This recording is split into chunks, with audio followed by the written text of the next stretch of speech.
D'une technique aujourd'hui dépassée par l'implacable progrès, mise au service d'une économie chaque jour plus sévère, les locomotives à vapeur, ces monstres magnifiques, déjà partiellement évincés par la traction électrique, doivent, sur les artères qui ne sont pas électrifiées, céder le pas aux locomotives à moteur diesel.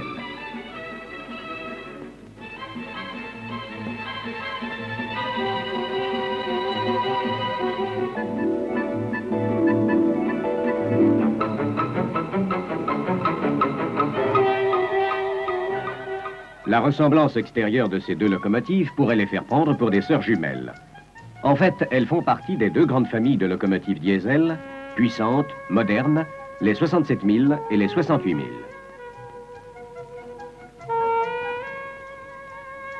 Ressemblance aussi dans les structures des cabines de conduite et des pupitres de commande qui sont en matière plastique moulée.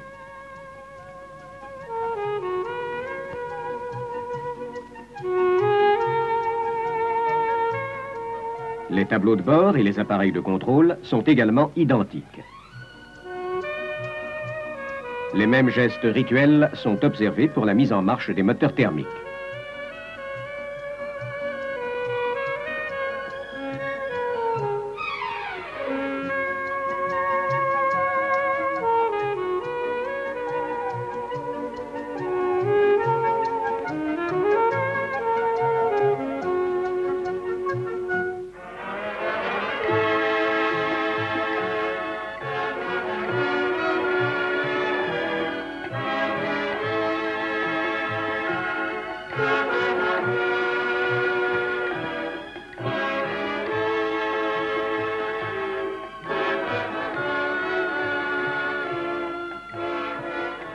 Cependant, si la 67 000 est une classique bébé, c'est-à-dire qu'elle possède deux bogies, dont les deux essieux sont moteurs, on remarque, lorsque la 68 000 s'avance, que celle-ci est munie de deux bogies moteurs à 3 essieux. Mais seul l'essieu central de chaque bogie à roue plus petite est uniquement porteur.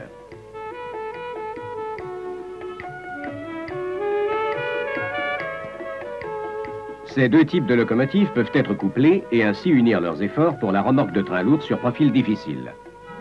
Un seul conducteur, exceptionnellement accompagné ici d'un élève mécanicien en cours d'instruction, suffit pour la commande du couplage de ces deux locomotives, et ce, quelle que soit la locomotive de tête. Il va de soi que deux locomotives de même type peuvent également être couplées.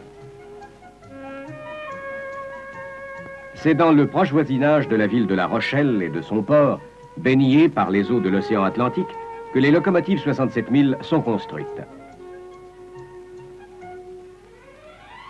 Et c'est de cette gare d'architecture monumentale que leurs aînés, les premières locomotives diesel de ligne de 1800 chevaux, partirent pour leurs premières armes.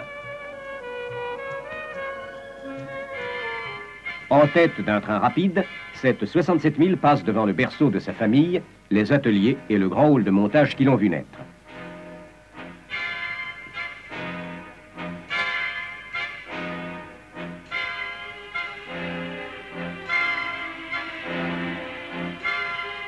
Cette machine diesel à transmission électrique possède, entre autres organes auxiliaires, des ensembles bien individualisés. Le groupe électrogène comprenant un moteur diesel assemblé à la génératrice principale. L'équipement de refroidissement, radiateur et ventilateur. Une seule armoire électrique. L'installation d'aspiration d'air avec l'équipement de filtration logé dans le pavillon. 2 bogies monomoteurs avec changement de vitesse à 2 régimes. À la base de la chaîne de montage, on assemble les pièces du châssis. Pour ne pas dépasser les 80 tonnes, maximum prescrit de la locomotive en charge, on a, en particulier pour le châssis de caisse, constitué par une poutre à inertie variable, réalisé un ensemble très structuré de tôles planes, pliées ou embouties. Pour la même raison, on a décidé de faire l'économie de l'enveloppe du réservoir à combustible d'une capacité de 3400 litres. La partie centrale du châssis étant organisée pour le recevoir et toute disposition prise pour placer les soudures dans les zones de moindre fatigue.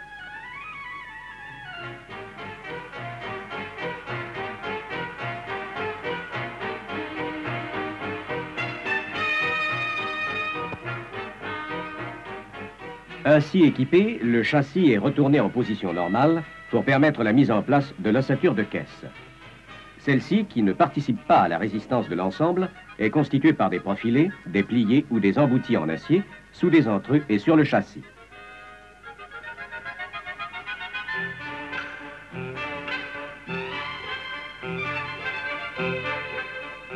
Toujours dans le souci de respecter l'impératif posé par le poids total de la machine, on a fait un usage étendu de plastique, complexe résine polyester et tissu de verre.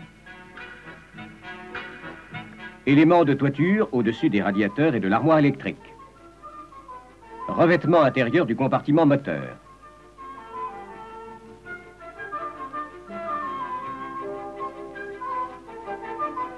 Gaine de ventilation, comme cette volute de sortie d'air d'aération de la génératrice principale. La fabrication de certaines pièces dissymétriques se recommande du travail artisanal.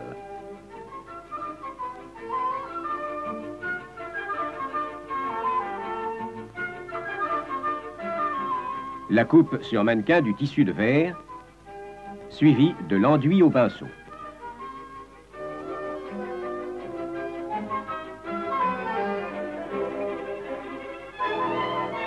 Pour d'autres pièces, telles ce caisson de ventilateur en polyester que l'on insonorise à la laine de verre lourde, on opère par projection au pistolet. Les 2 éléments, verre et fixateur, étant projetés simultanément. 108 pièces en polyester de 36 modèles différents figurent dans la construction d'une locomotive 67 000. L'emploi de ce complexe est aussi largement utilisé dans la fabrication des locomotives 68 000.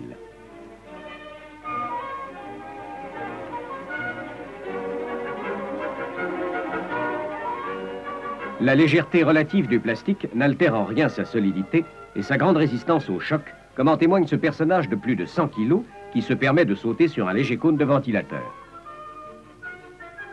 Les parois de cabine sont fabriquées d'une seule pièce, prêtes à la pose sans retouche, ni peinture tant intérieure qu'extérieure.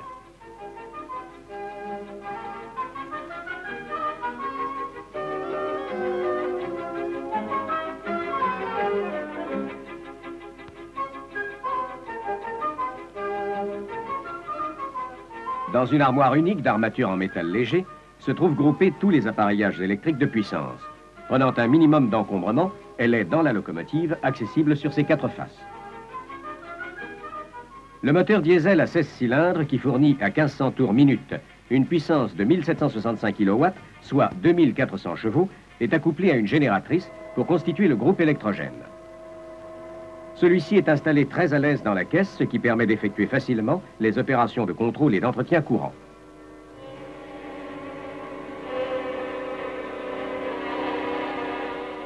La statodine de charge batterie et l'excitatrice sont placées au-dessus de la génératrice principale.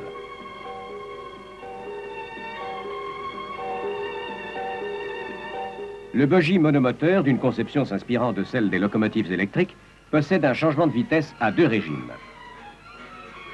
Ce dispositif permet de modifier à l'arrêt, depuis la cabine, le rapport de réduction entre le moteur et les essieux. Ceci par la translation de l'arbre du moteur de traction portant un pignon à double denture qui attaque, suivant sa position, l'une ou l'autre des 2 couronnes de chaque roue intermédiaire sans qu'il y ait désaccouplement des 2 essieux.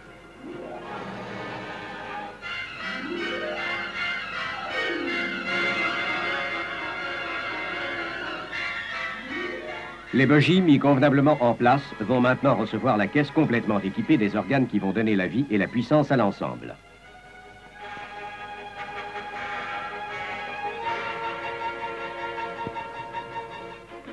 C'est vraiment ici la naissance de la locomotive.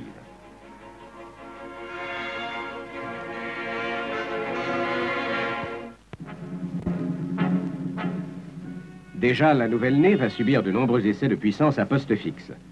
Les caractéristiques du groupe électrogène et le fonctionnement normal des organes internes seront en même temps sévèrement vérifiés. Dans ce laboratoire, on procède à une mise en charge du groupe moteur, dont la génératrice est branchée sur des résistances noyées dans un bac où de l'eau circule constamment. C'est la cuve de tarage.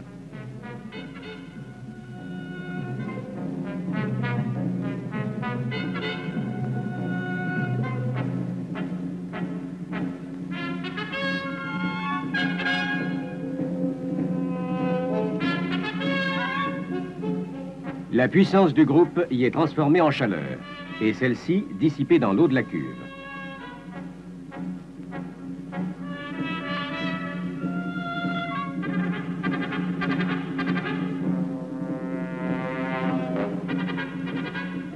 Ayant satisfait ces examens de puissance à poste fixe, la jeune 67 000 est soumise à des essais en ligne qui concrétiseront ses capacités de traction.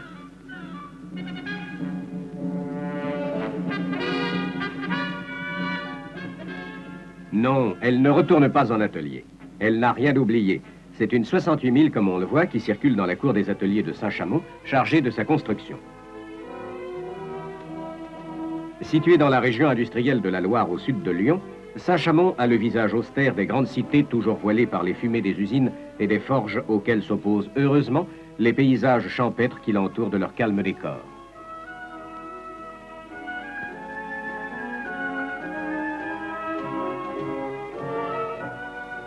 Les locomotives de la série 68 000 sont du type diesel électrique comme les 67 000 et destinées elles aussi à la remorque des trains de toute nature sur les lignes à grand trafic de la SNCF.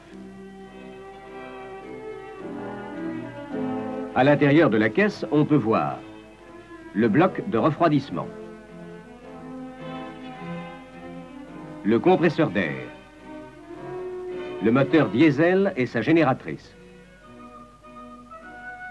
l'armoire électrique et un ventilateur de moteur traction. Enfin, la chaudière pour le chauffage voyageur. L'aménagement de la caisse a été étudié tout spécialement, de façon à réaliser un compartimentage des divers organes de rôle différents, ce qui permet à chacun de travailler dans les meilleures conditions possibles. En disparaissant modestement devant la réalité, la maquette laisse apparaître un des vastes ateliers de montage où sont construites en série les locomotives 68 000. Le châssis sur lequel repose la caisse est constitué de 2 longerons en tôle pliée.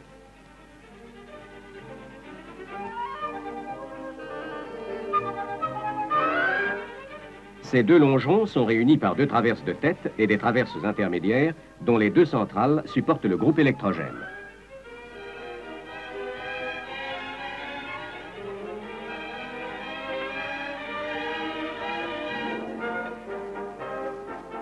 Deux réservoirs cylindriques contiennent le combustible pour le moteur diesel et la chaudière de chauffage. 2 réservoirs calorifugés contiennent de l'eau destinée à la chaudière.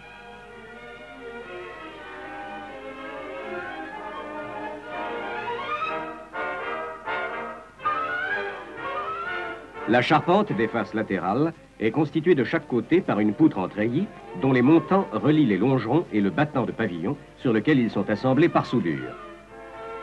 Tout l'ensemble de la charpente et des longerons participe ainsi à la résistance de la caisse.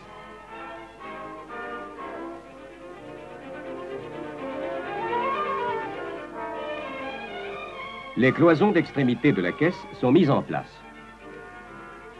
Elles isoleront les compartiments moteurs des 2 cabines de conduite, identiques, rappelons-le, à celles des 67 000.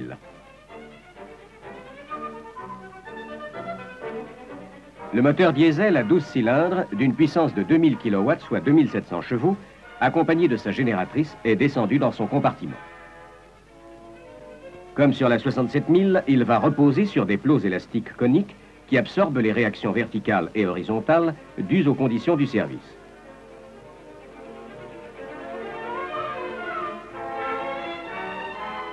La chaudière de chauffage du train arrive aussi par la voie des airs pour prendre place dans son compartiment. Elle est entièrement automatique et capable de fournir à l'heure 1350 kg de vapeur sous pression.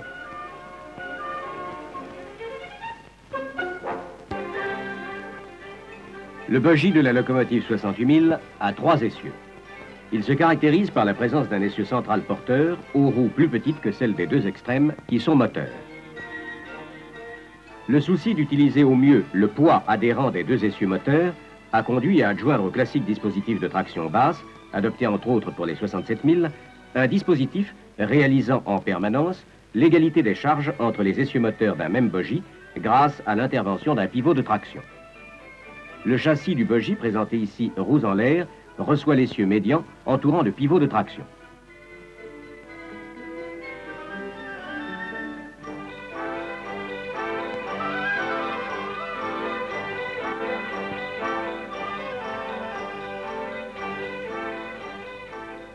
Ainsi équipé, le châssis est retourné pour prendre possession de ces 2 essieux moteurs.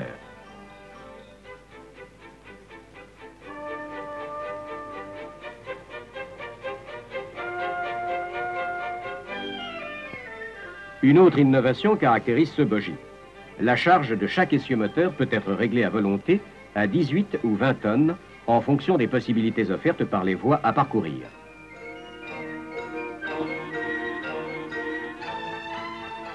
Les moteurs de traction sont semi-suspendus, reposant d'une part sur le châssis de bogie par un élément élastique, d'autre part sur l'arbre creux de la transmission par 2 paliers à graissage sous pression. La traverse de charge sur laquelle reposera la caisse et portant la suspension pendulaire est amenée sur le châssis du bogie.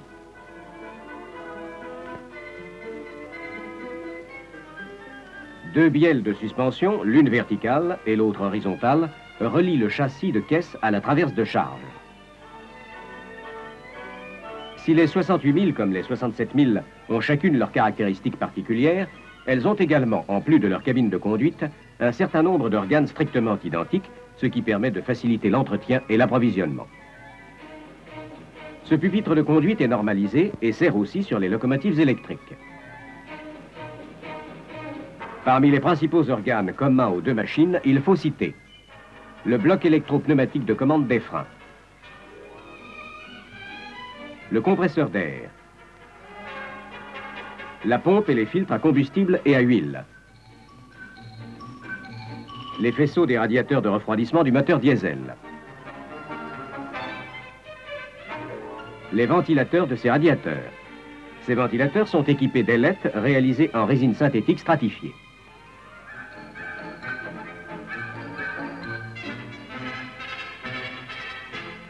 Elles sont individuelles et montées libres sur le moyeu du ventilateur. Ce système de fixation évite les vibrations, donc le bruit.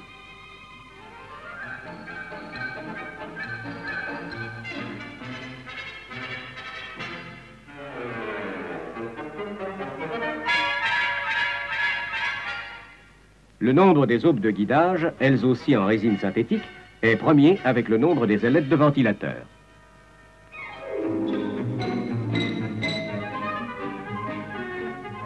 Les radiateurs constitués par des faisceaux qu'un homme seul peut changer sont intégrés dans un bloc recevant également les ventilateurs.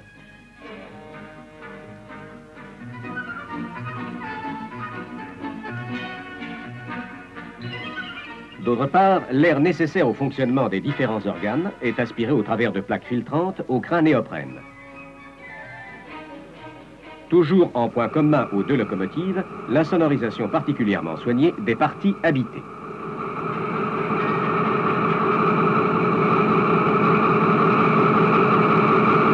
Ah, là, on va quand même s'entendre un peu, peut-être, oui. Alors, qu'est-ce que tu disais? Eh bien, tu avais le défaut TVA qui était... On a fait un démarrage avec une température d'eau qui était mauvaise. Alors, il y a juste ici, tu as le défaut diesel. Et maintenant, voici venir le temps des essais complets en ligne. Tour à tour, les 2 locomotives, 67 et 68 000, viennent s'attaquer aux dures épreuves qui les attendent. C'est le moment à la fois tant attendu et redouté par les techniciens et les machines de prouver leur confiance réciproque.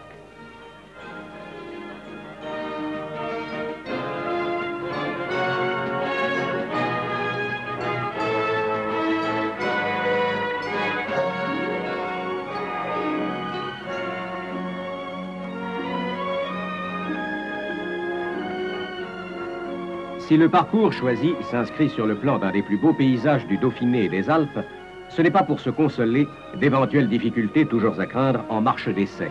C'est plus simplement parce que cette ligne de montagne, au profil dur et difficile, semée de courbes à faible rayon, avec des rampes impressionnantes de 25 pour 1000 et longues de 25 km, est un véritable et impitoyable banc d'essai naturel, surtout lorsque l'on remorque près de 600 tonnes.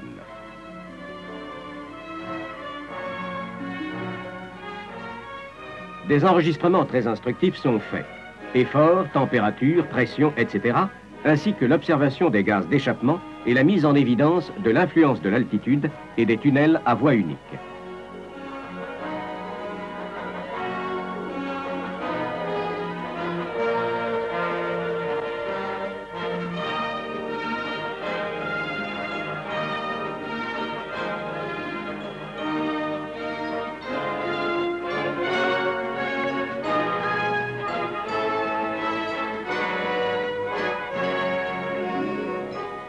Avec succès, les épreuves sont terminées et au hasard d'une halte, ce sont des regards d'admiration de la part des membres d'une colonie de vacances.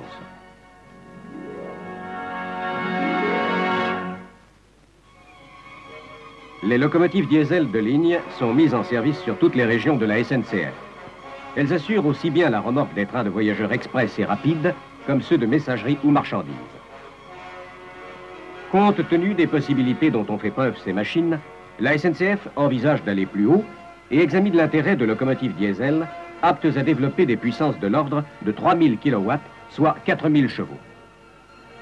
Il ne se fait pas de doute que les diesels, prenant la relève de leurs aînés vapeurs, seront dignes de continuer à maintenir le prestige de celles qui, depuis le début du rail, ont contribué de toute leur force à la renommée des chemins de fer français.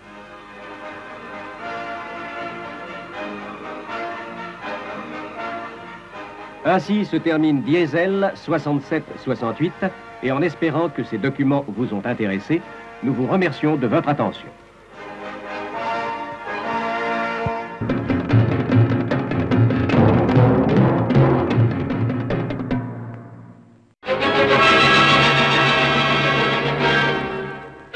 Denis, je veux vous former à la conduite des diesels. Je connais vos qualités professionnelles.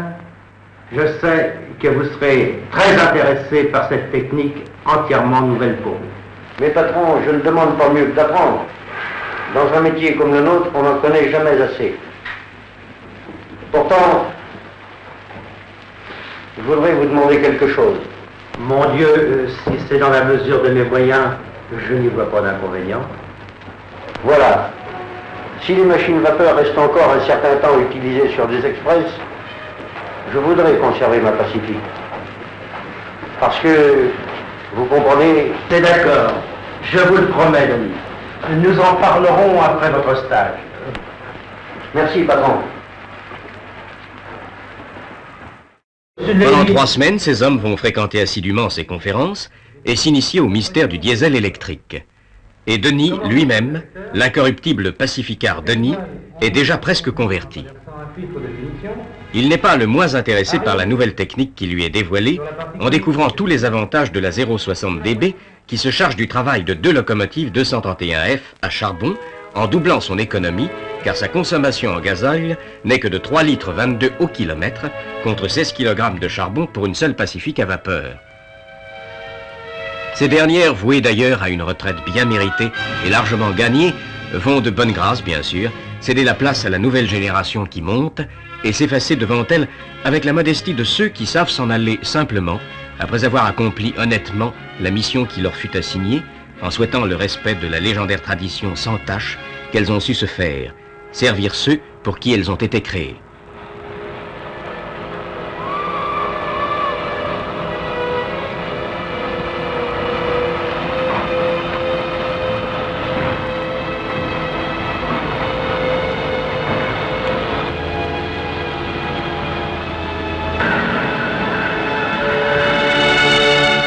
Bien rangés sous la rotonde, les éléments de la nouvelle cavalerie attendent impatiemment le signal de la relève qui leur donnera la liberté de prouver qu'elles sont dignes de remplacer avantageusement leurs aînés. Après les 3 semaines de cours théoriques, l'élève conducteur Denis et son chauffeur vont passer à la pratique sous la direction de leur vieil ami Raymond, maintenant expert dans la conduite des 060 DB. Ce n'est pas sans une certaine appréhension que Denis, le mécanicien, le dur de la vapeur, prend place en tête de son premier train diesel.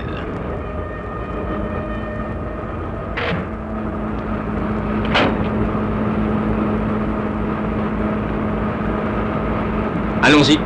Denis va tourner, cran par cran, le volant de commande, jusqu'à ce que le démarrage se produise. Contacteur et relais s'agitent. 1300 ampères au 3e cran. Avec souplesse, la machine entraîne irrésistiblement son train. On continue. 1500 ampères. L'effort se poursuit. Déjà, aux côtés du maître, l'élève peut apprécier dès les premiers tours de roue avec quelle facilité le démarrage s'obtient. L'intensité diminue, l'effort de traction nécessaire au décollage de la rame est terminé.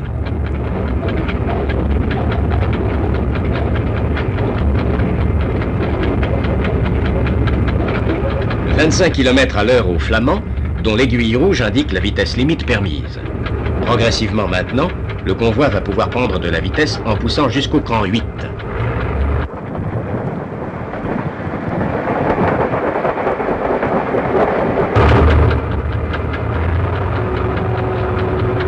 Aux environs de 45 km à l'heure, le volant est ramené au cran 1.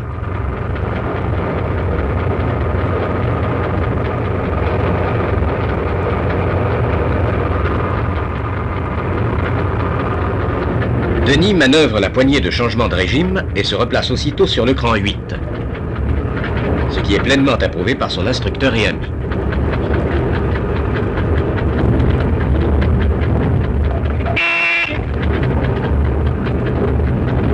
80 km à l'heure, le volant est une fois encore ramené en arrière, mais au cran 3. Le conducteur appuie sur le bouton de chantage placé sur le pupitre et comme précédemment, on revient rapidement au cran 8. C'est tout. Il n'y a plus maintenant qu'à se maintenir à une vitesse constante qui évidemment varie selon les cas de traction. Elle peut aller de 45 à 50 à l'heure pour les lourds trains de marchandises, jusqu'à 130 lorsqu'il s'agit de trains de voyageurs légers et rapides.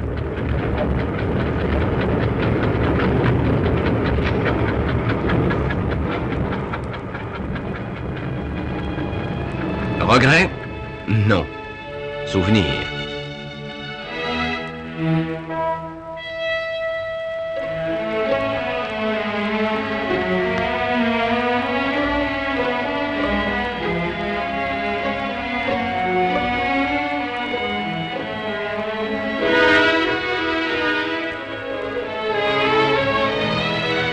Après un stage de 2 semaines à la conduite des diesels électriques 060 DB, le nouveau conducteur Denis et son compagnon vont être lâchés.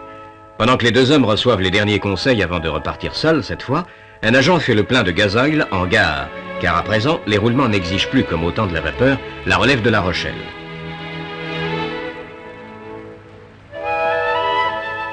En quelques instants, le ravitaillement en carburant est terminé, et l'hiver, il faudra penser à faire de l'eau pour l'alimentation de la chaudière servant au chauffage des voitures. Allons, il est l'heure, il faut se séparer. Au revoir les gars, et bonne route.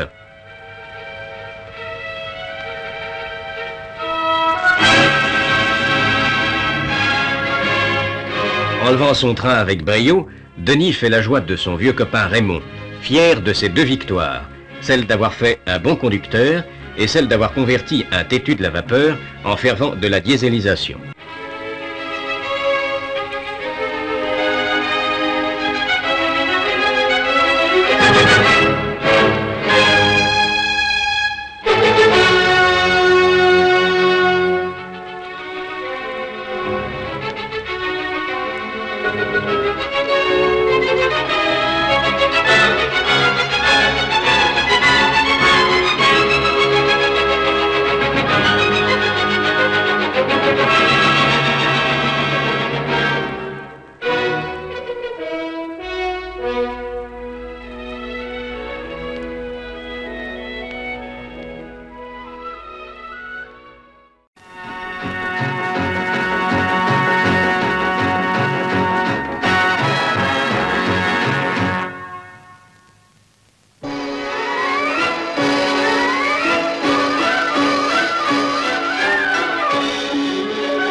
Sur les lignes non électrifiées, la traction diesel s'étend progressivement grâce à la mise au point d'engins puissants permettant de remorquer aussi bien les trains rapides de voyageurs que les lourds convois de marchandises.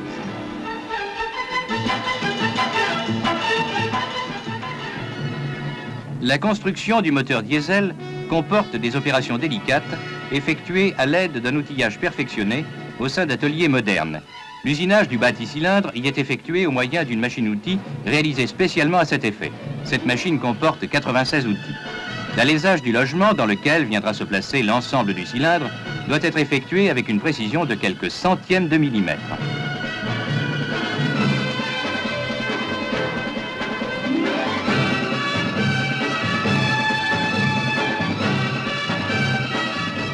Les logements des commandes de soupapes exigent des usinages de grande précision, puisque les tolérances ne sont que de 15 microns.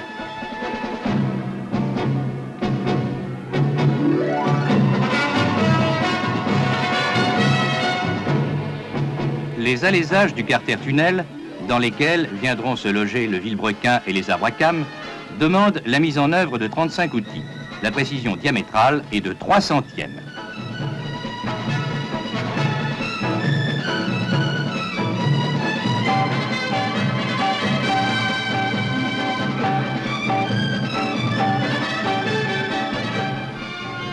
Le vilebrequin, pièce en acier alliée à haute résistance qui constitue la pièce maîtresse du moteur, est présenté devant le bâti-cylindre, constitué d'éléments en acier moulé et en tôle d'acier, assemblés par soudure et ayant subi 33 opérations d'usinage.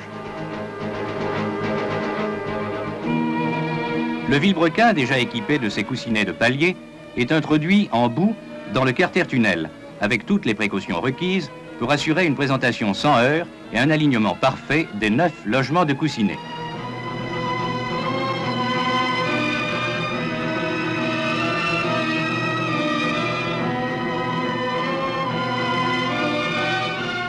Ainsi, bien que fermement tenu, le vilebrequin reposera sans contrainte dans son logement.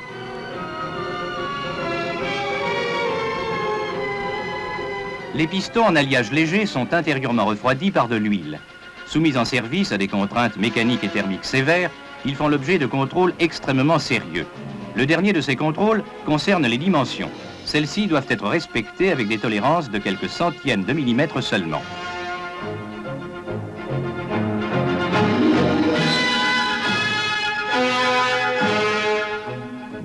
Ainsi, expertisés un par un, les pistons pourront coulisser presque sans jeu dans les chemises en fonte, lesquelles ont de leur côté fait l'objet de contrôles rigoureux.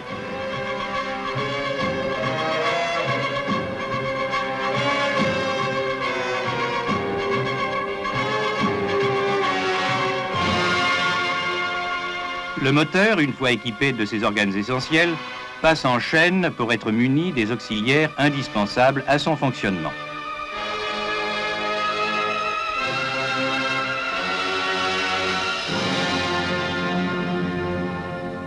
Ensuite, placé dans des cellules d'essai insonorisées, il sera soumis à des épreuves au cours desquelles il développera durant plusieurs heures sa puissance maximale et où il sera soumis à des surcharges en couple et en vitesse. Le moteur 16 cylindres équipant les locomotives 67 000 a une puissance nominale UIC de 1765 kW, c'est-à-dire 2400 chevaux à 1500 tours minute.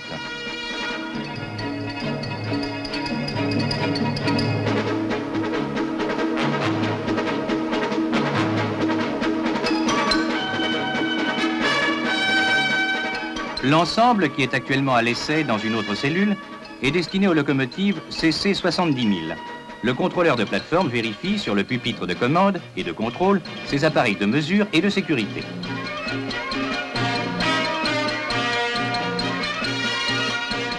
Le groupe est formé de 2 moteurs diesel réunis par un alternateur. Cet alternateur est tout à fait particulier car il est birotor. L'un des diesels entraîne le rotor intérieur qui constitue l'inducteur, l'autre entraîne le rotor extérieur constituant l'induit. On procède au dernier contrôle avant l'essai.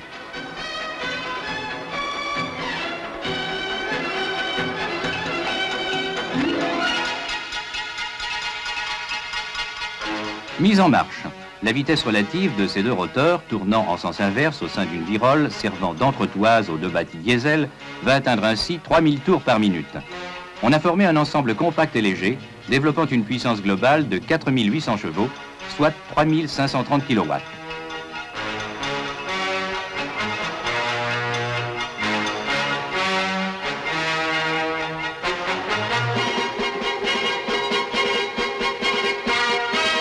Durant tous les essais, les caractéristiques de fonctionnement sont soigneusement observées en fonction des variations de vitesse de rotation du groupe. On tient compte également de la température de l'air entrant dans le moteur.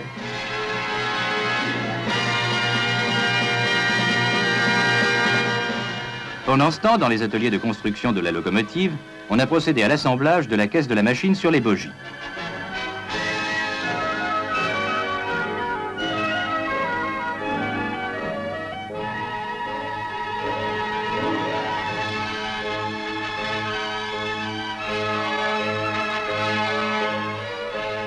La dernière des importantes opérations à effectuer est donc maintenant de faire descendre à l'intérieur de la locomotive le groupe constitué par les deux diesels encadrant l'alternateur birotor.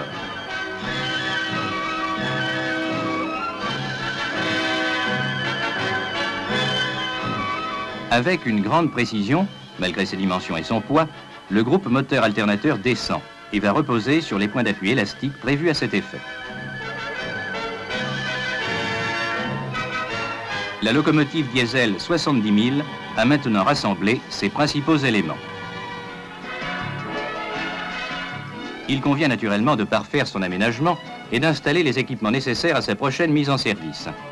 Ainsi terminée, elle comprend 2 cabines de conduite, un groupe de refroidissement avec ses ventilateurs et radiateurs, les moteurs diesel encadrant l'alternateur.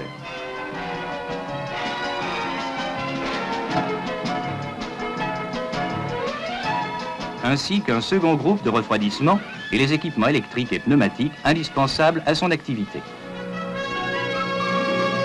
Après de nombreux essais à poste fixe, la locomotive peut enfin prendre possession de son élément, le rail. Elle est munie de bogies comportant chacun 3 essieux, entraînés par un seul moteur électrique au moyen de trains d'engrenage dont les rapports peuvent être modifiés afin que sa vitesse maximale s'établisse au voisinage de 100 km à l'heure pour les convois de marchandises et de 140 pour les rames de voyageurs. La cabine de conduite à large visibilité et le pupitre de commande s'inspirent étroitement de ceux déjà adoptés pour ses devancières, les 67, 68 et 69 000.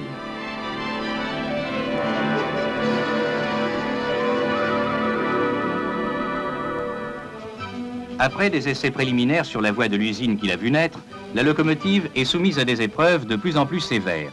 La puissance installée de 3530 kW ou 4800 chevaux a permis à la 70 000 de remorquer, au cours d'essais spéciaux, de longues rames de voitures de voyageurs à 150 km à l'heure.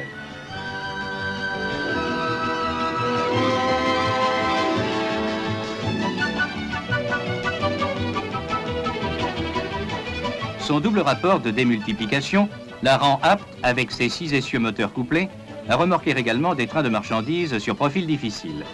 De plus, sur l'une de ces machines, le changement de vitesse peut, comme sur une automobile, s'effectuer en roulant, ce qui lui permet une grande souplesse de marche et la met en mesure d'assurer un trafic des plus variés, aussi bien en tête des trains de marchandises que des trains de voyageurs.